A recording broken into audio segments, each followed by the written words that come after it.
السلام عليكم ورحمة الله وبركاته. الحمد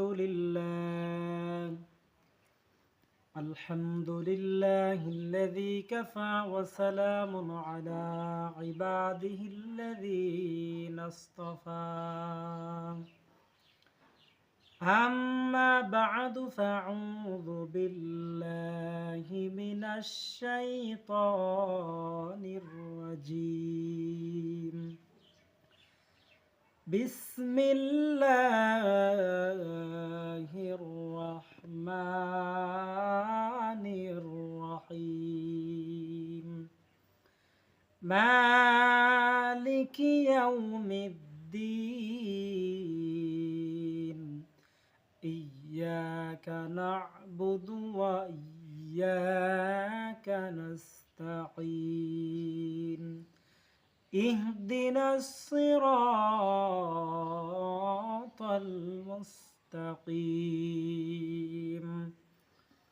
قال النبي صلى الله عليه وسلم: من قرأ القرآن فاستجهر فحل حلاله وحرم حرامه وادخله الله الجنة.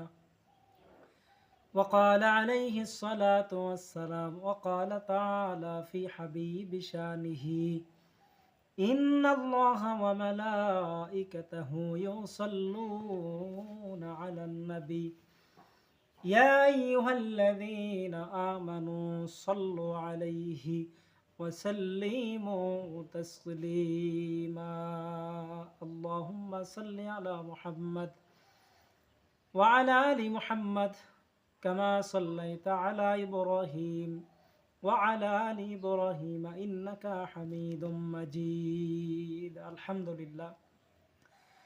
الحمد لله والشكر لله والصلاة والسلام على رسول الله من لا نبي بعدي. আল্লাহ পাকের দরবারে লাখো কোটি শুকরিয়া যে আল্লাহ তাআলা আমাদেরকে কোরআনুল কারীম থেকে সূরাতুল ফাতিহার তাফসীর দ্বিতীয় পর্ব আলোচনা শুরু হয়ে যাবে ইনশাআল্লাহ। আজকে সূরাতুল ফাতিহার দ্বিতীয় পর্ব চলতেছে ইনশাআল্লাহ। সকলেই খাস করে দোয়া করবেন আল্লাহ তাআলা যেন কোরআনুল কারীমের সঠিক বুঝ আমাদেরকে দান করেন। সকলে বলুন আমিন। বন্ধু মুসলমান, প্রথম পর্বে আমি তাফসীর করছিলাম সূরাতুল ফাতিহা। আল্লাহ পাক রব্বুল আলামিন বলেছেন আলহামদুলিল্লাহি রাব্বিল আলামিন। সমস্ত প্রশংসা কেবলমাত্র শুধুমাত্র একমাত্র মহান রব্বুল ইজ্জাত ওয়াল জালাল আল্লাহ পাক রব্বুল আলামিনের জন্যই। সুবহানাল্লাহ। তারপরে বলতেছেন মালিক আর রহমানির রহিম।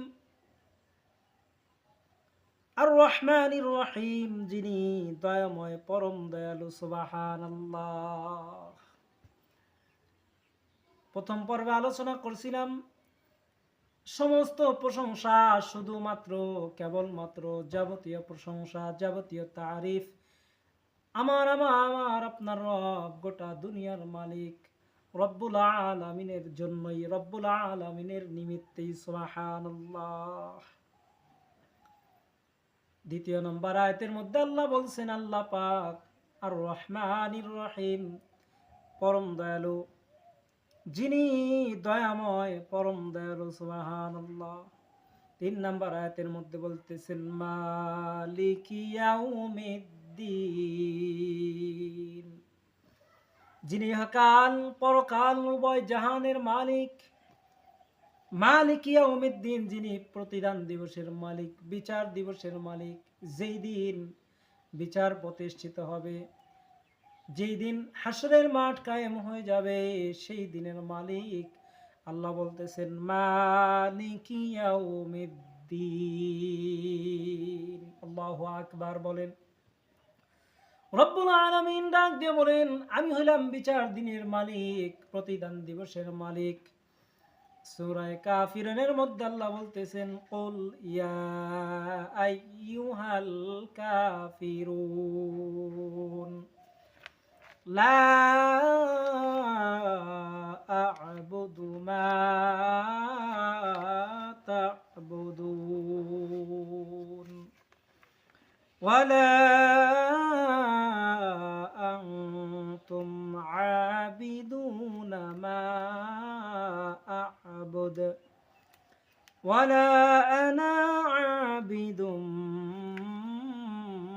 ما عبدتم ولا أنتم عابدون ما أعبد لكم دينكم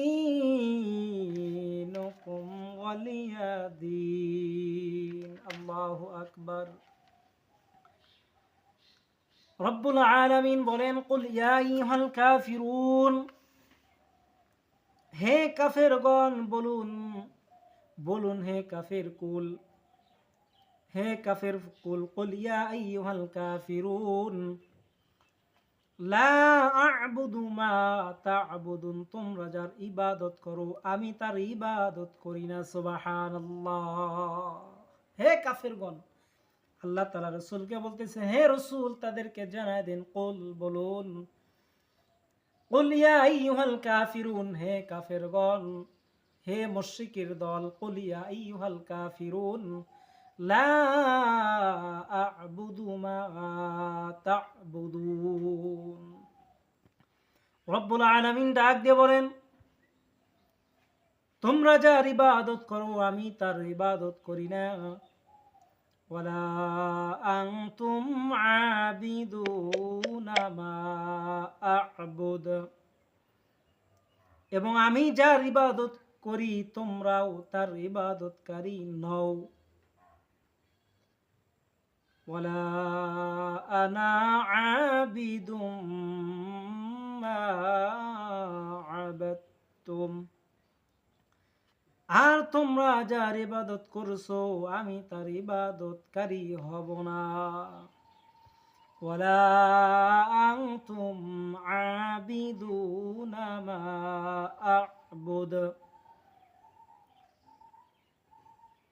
আল্লাহ পাক বলেন আমি যার ইবাদত করি তোমরা তার ইবাদতকারী হবে না লাকুম দীনুকুম ওয়ালিয়া দীন আল্লাহও বলেন তোমরা তোমাদের জন্য তোমাদের দিন আর আমাদের জন্য আমাদের দিন সুবহানাল্লাহ এই আয়াতের মধ্যে বলছেন তোমাদের কর্মফল তোমাদের জন্য এই কর্মফলটা মালিক ইয়াউমিদ্দিন বিচার দিনের মালিক আল্লাহ বলতেছেন সেই বিচার দিনের কর্ম তোমাদের দুনিয়ার কর্ম সেই দিন দেখানো হবে লাকুম দীনুকুম ওয়ালিয়া দীন তোমাদের কর্মফল তোমাদের বিচার দিবস তোমাদের কর্মফল তোমাদের জন্য তোমরা ভোগ করবে আমাদের কর্মফল আমরা ভোগ করব আমাদের জন্য আল্লাহ বলেছেন মালিক ইয়াউমিদ্দিন আমি আল্লাহ হলাম বিচার দিবসের মালিক বিচার দিনের মালিক আহকামুল হাকিমিন রব্বুল আলামিন ডাক দিয়ে বলেন আহকামুল হাকিমিন আমি হইলাম সেই আহকামুল হাকিমিন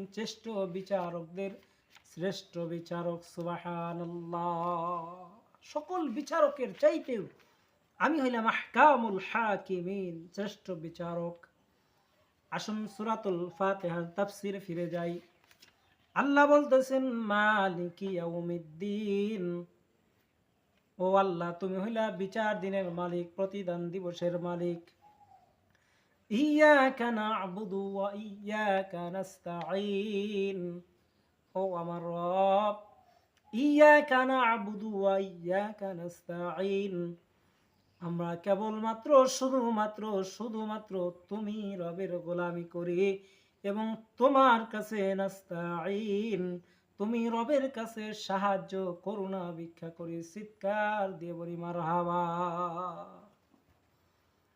তাহলে আল্লাহ পাক রব্বুল আলামিনের ইবাদত করি ও আল্লাহ তোমার গোলামি করি তোমার দাসত্ব করি তোমার পায়ে সিজদা করি রব্বুল আলামিন তোমার পায়ে যেরকম ভাবে সিজদা করি তোমার যেরকম ইবাদত করি কিয়ামতের ময়দানে ইহকাল পরকালের সমস্ত জায়গায় তোমার কাছে সাহায্য প্রার্থনা করি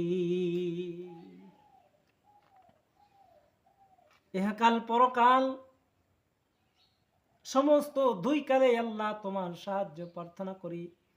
সাহাবায়ে কেরাম তো বলতেন, তোমার পায়ের জুতার স্যান্ডেলের ফিতাও যদি ছিঁড়ে যায়, তারপরে তোমরা রব্বে করিমের কাছে আরজি পেশ করো সুবহানাল্লাহ, দুনিয়ার কারো কাছে চাইও না।